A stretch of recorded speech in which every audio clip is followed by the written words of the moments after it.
खैर मकदम है नाजरीन, आपको all Hind global press media में मैं हूं आपका मेज़बान बशीर अहमद खान। नाजरीन, हमारे साथ आज है जिन्होंने एमए अरबी किया है, जिन्होंने कभी मस्जिदों में इमामत भी की है, जिन्होंने मंदिरों में घंटी भी बजाई। नाजरीन, वो है हमारे साथ जिसका नाम है जावेद कुरैशी, जो बीजेपी के सीनियर लीडर है, कुपवारा के रहने वाले हैं। नाजरीन, जानने की कोशिश करेंगे जावेद साहब से कि मेरा पहला सवाल यही रहेगा जावेद साहब से कि आपने बीजेपी ज्वाइन क्यों किया, क्योंकि हमारे कश्मीर में बहुत सी पार्टियां थी लेकिन बीजेपी को ही क्यों आपने चुना। जावेद साहब, खैर मकदम आपको all Hind global press media में। आपका भी बहुत बहुत शुक्रिया, आप बहुत दूर से आए यहाँ तक, आपका बहुत बहुत शुक्रिया। तो सर, आपने बीजेपी को क्यों चुना? बीजेपी सबसे बहुत अच्छी पार्टी है। बीजेपी के जो भी लीडर है या कार्यकर्ता है पूरे हिंदुस्तान में या जम्मू कश्मीर में, सच बोलते हैं और जो कहते हैं वो करके दिखाते हैं, और इनके पाँव दो किश्तियों पे नहीं है।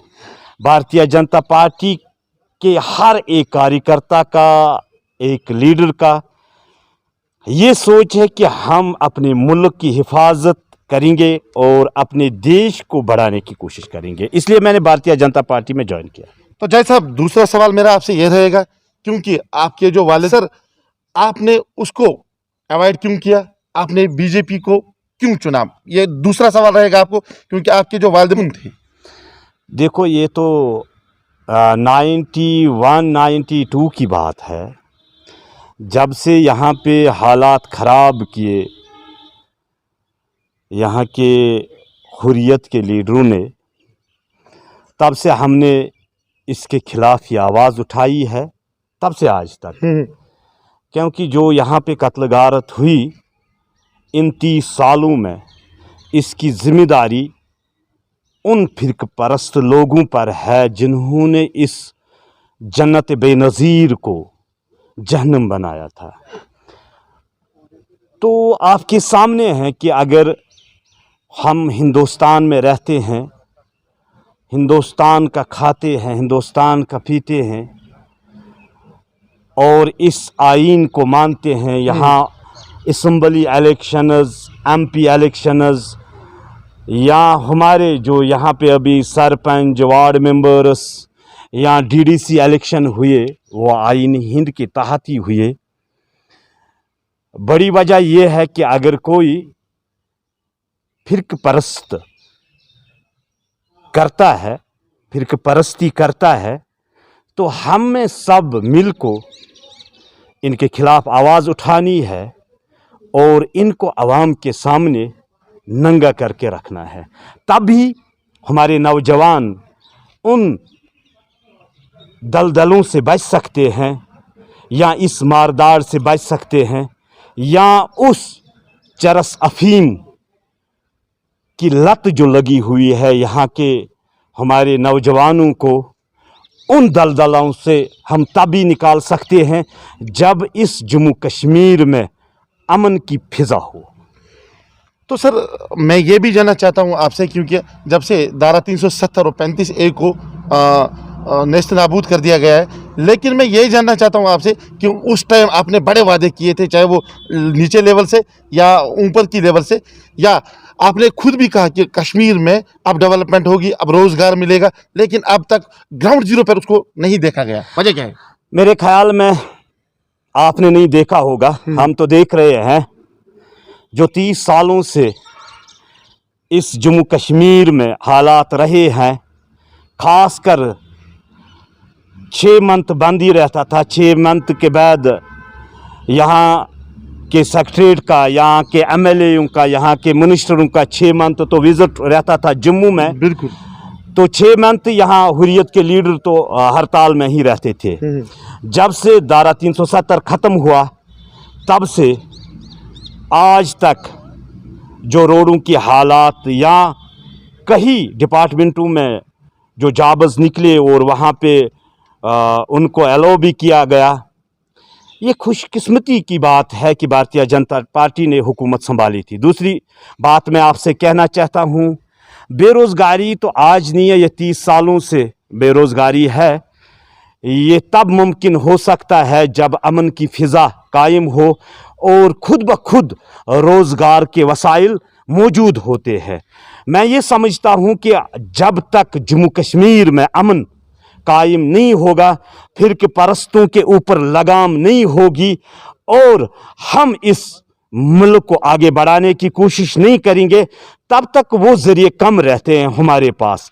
आपने देखा होगा कुछ दिन पहले हमारे एक बड़े लीडर जो त्राल के थे उसको शहीद किया गया, और कल ही अगर आपने देखा होगा उन फिरक परस्त लोगों ने, उन दहशतगर्दों ने निहत्ते लोगों पे कल सोपोर में बहुत बड़ा अटैक किया, और जिसमें वो सिविलियन जो काम कर रहे थे उनको भी वहाँ बख्शा नहीं गया। कि ये बहुत बड़ी बदकिस्मती की बात है।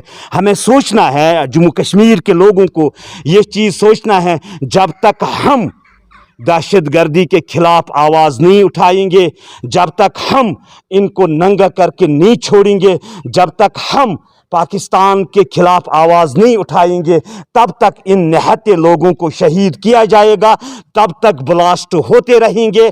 ये तब मुमकिन है जब हम एकजुट कर इस दहशतगर्दी के खिलाफ आवाज़ उठाएं।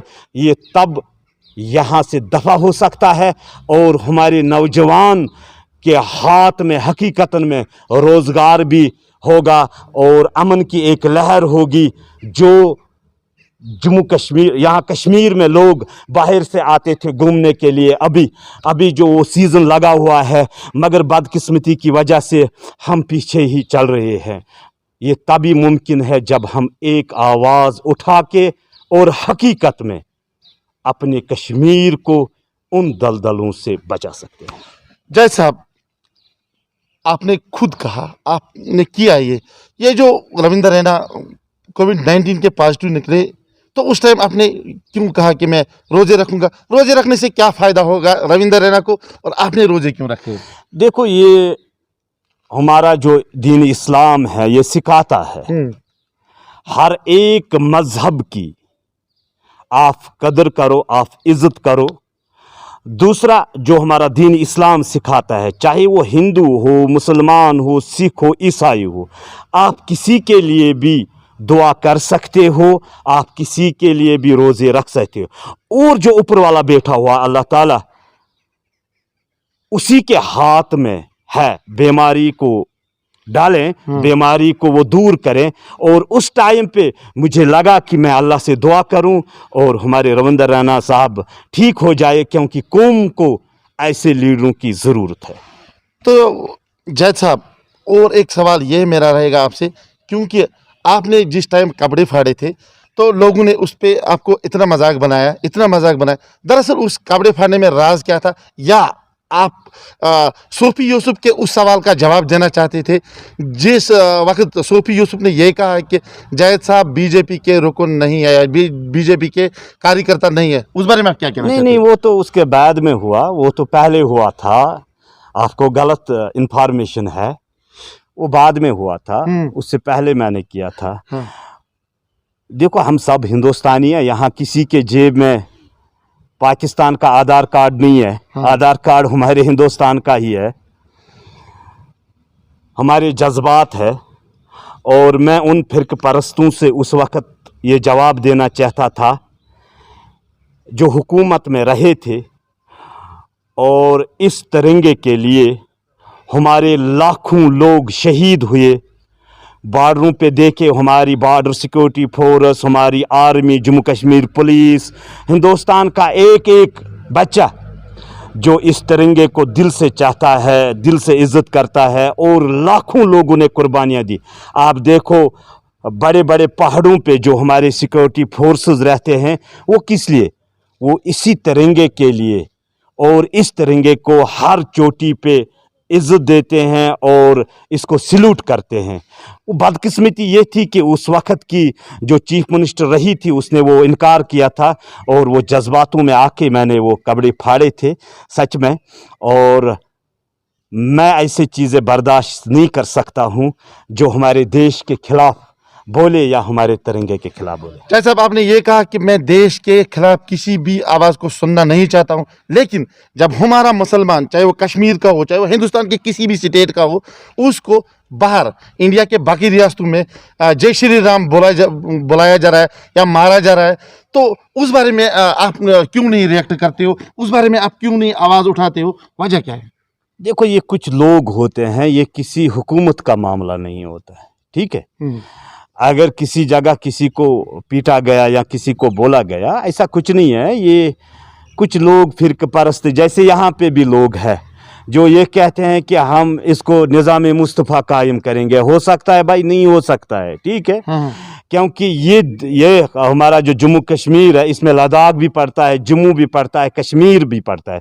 कश्मीर में हिंदू भी रहता है, मुसलमान भी रहता है, बौद्ध भी रहता है, ईसाई भी रहता है, ठीक है।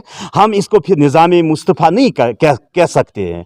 हमें ये चाहिए कि हमें देश को आगे कैसे बढ़ाना है, और इन फिरक परस्त के जो लोग हैं, ये इनके ऊपर ज़्यादा तवज्जो नहीं देना चाहिए। जज साहब, चलो मानते हैं कि फिर हमारे कश्मीर के लोगों को बाहर की रियासतों में दहशतगर्द क्यों कहते हैं? क्योंकि हम आप ही के मुताबिक आपने कहा कि हम हिंदुस्तान के रहने वाले हैं, पहले हम कश्मीर के रहने वाले, बाद में हम हिंदुस्तान के रहने वाले। बिल्कुल मैं मानता हूँ, लेकिन हमें वहाँ दहशतगर्द क्यों बताया जा रहा है? हमारे लोगों को वहाँ क्यों दहशतगर्द की नज़रों से देखा जा रहा है?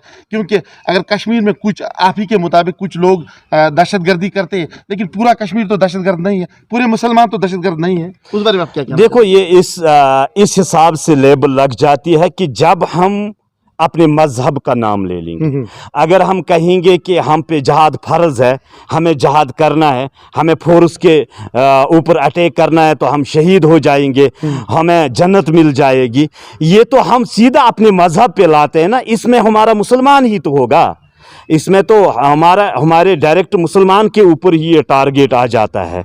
अगर ये मजहब के नाम पे ये तहरीक नहीं चली होती, तो इनको कब का हिंदुस्तान ने कुचला होता। ये बहुत बड़ी इसमें बात है कि ये कुछ फिरक परस्त लोग जो इसको मजहब की आड़ में लाकर इसको तहस नहस करना चाहते हैं, तभी मुसलमान देश में खुद ब खुद बदनाम हो जाता है। वही मैं कहता हूँ, अगर हमें काम करना है तो हमें अमन के लिए काम करना है, जो हमें दीन इस्लाम सिखाता है, और पूरे देश में अमन कायम करना है, दहशतगर्दी को ख़त्म करना है, तब हमारा इस्लाम भी बच सकता है और मुसलमान के ऊपर कोई लेबल नहीं लग सकती है। कल ही सर एक शायद एसएसपी साहब थे, उन्होंने कहा कि कुरान हमारा क्या कहता है, वो एक हिंदू है, हिंदू मज़हब से वो ताल्लुक़ रखता है। तो सर उसके जो ख्यालात है, बढ़िया ख्यालात है, मैंने खुद उसका वो वीडियो देखा है। तो एक हिंदू अगर इतनी पासदारी हमारी इस्लाम को करता है, तो बाकी हिंदू क्यों हमारे इस्लाम पर अटैक करते हैं? उसने एक आयत पढ़ी कुरान की। हाँ। उसने बोला कि अगर शराब हराम है, अगर नशा करना हराम है, तो इसको आप, ये हकीकत है भाई। अगर अमन से हम रहना चाहते हैं, जो कुरान में लिखा हुआ है, हदीस में लिखा हुआ है, जो हमें इस्लाम तालीम देता है, तो फिर हमें फिरक परस्त बनने की ज़रूरत ही नहीं है। ये सच में इसको कौन चैलेंज, इसको तो कोई चैलेंज नहीं कर सकता है भाई। वो हर जगह हर सोसाइटी में ऐसे लोग होते हैं जो फिरक परस्ती करना चाहते हैं। हमें इन चीज़ों को नहीं देखना है, हमें देश के लिए काम करना है और आगे बढ़ना है। चलो सर, आपने कहा कि देश के लिए हमें काम करना है, चलो करते हैं देश के डेवलपमेंट। पहले लेते हैं अपने ही कश्मीर को। बताइए मुझे, कहाँ पर जब से बीजेपी हुकूमत आई बाहर से इक़्तिदार में, तो कहाँ पर एक बड़ा डेवलपमेंट हुआ, मुझे आप बताइए। देखो, यहाँ कोविड-19 की वजह से जो काम शुरू हुए थे उनमें थोड़ा बहुत धीमी आई, मगर अगर आपने रोडों की हालत देखी होगी, पहले गड्ढे थे, अभी बिल्कुल रोड चकाचक है। कई जगहों पे काम नहीं हुआ होगा, कई जगहों पे है। अगर आपने बिजली का निज़ाम देखा होगा, इस मौसमी सरमा में किसी जगह कश्मीर में एहतजाज नहीं हुआ। ये पहली बार 30 सालों में पहली बार हुआ कि बिजली का निज़ाम बेहतरीन रहा। अगर आपने कुपवारा की जो बॉर्डरों पे गाँव हैं, इन 70 सालों में पहली बार भारतीय जनता पार्टी के हुकूमत ने वहाँ तक बिजली को पहुँचाया। अगर बेरोज़गारी का मामला आप देखोगे, जहाँ जहाँ जिन इदारों में पोस्ट निकल रहे हैं, वहाँ पे सही मामलों में मेरिट पे आज जो जॉब्स मिल रहे हैं, पहले क्या होता था, चोर दरवाजे से लगते थे, किसी की सिफारिश चलती थी, नहीं, आज मेरिट पे लगते हैं। भारतीय जनता पार्टी की यही खासियत है और इस जम्मू कश्मीर को नया जम्मू कश्मीर बना के ही छोड़ देंगे। तो जज साहब, आपने कहा कि अभी मेरिट लिस्ट पे नौकरियां मिलती है, लेकिन अगर हम फायर एंड इमरजेंसी का लास्ट वाला वो लिस्ट देखेंगे, 6 लाख से कम किसी ने वहां पर रिश्वत नहीं दी। उस बारे में आप क्या कहना चाहते हैं? हमें तो पता नहीं है रिश्वत की, वो तो आपको मालूम होगा, हमें पता नहीं है, मगर वो लिस्ट पहले से था, क्योंकि बीजेपी की हुकूमत से पहले हुआ था उनकी भर्ती, फिर लास्ट में वो आउट हुआ। उस टाइम पे फिर गवर्नर साहब ने उस पर रिएक्ट भी किया था और हमारे रविंदर रैना साहब ने भी किया था। तो सर, अगर वो आप ही कहते हैं कि वो पुराना लिस्ट था, तो अब अपॉइंटमेंट किस हुकूमत में? अपॉइंटमेंट तो बीजेपी हुकूमत नहीं हुई ना। हुआ ना, वो तो उस पे कार्रवाई हुई। हकीकत में उस पे कार्रवाई हुई। अगर ऐसा केस मेरे नोटिस में नहीं है, आप कह रहे हैं कि किसी ने 6 लाख दे दिया, किसी ने अगर दिए होंगे तो वो तो उनको पता होगा, उस पे कार्रवाई होगी। जैसा लास्ट पर मैं आपसे ये कहना चाहता हूँ कि हमारे अगर कश्मीर में देखे जाएंगे पढ़े लिखे बेरोजगार जो है वो आहिस्ता आहिस्ता अब 40 साल के हो रहे हैं, उनके लिए गवर्नमेंट ने कौन सा पैकेज रखा है? क्या मनोज सिन्हा साहब जो हमारे एलजी साहब है, उनसे क्या कहना चाहते हैं उन लोगों के लिए? देखो, रोज़गार के वसाइल यहाँ पे होंगे इंशाअल्लाह और अमन, मुझे पूरी उम्मीद है, और भारतीय जनता पार्टी के लीडरों के ऊपर विश्वास रखा जाए। जो बेरोज़गारी जम्मू कश्मीर में है ख़त्म होगी। आपने पहले भी सुना होगा, जब डीडीसी इलेक्शन चल रहा था उस टाइम पे भारतीय जनता पार्टी के लीडरों ने कहा था कि कुछ ऐसे नौजवानों को नौकरी दी जाएगी, तो वो हकीकत भारतीय जनता पार्टी के मंशूर में है, ऐसा कुछ नहीं है, हो जाएगा इंशाल्लाह। नाजरीन, ये थे हमारे साथ जावेद अहमद कुरैशी साहब, जो बीजेपी के सीनियर लीडर जो कुपवारा में रहते हैं। मैंने उनसे एक गुफ्तगू की। नाजरीन, आप बने रहे अल हिंद ग्लोबल प्रेस मीडिया के साथ, हम आपको और भी हस्तियों से मुलाकात कराएंगे। दीजिए अपने मेज़बान बशीर खान और कैमरामैन उमर अफजल को इजाज़त। कुपवारा से खुदा हाफिज़।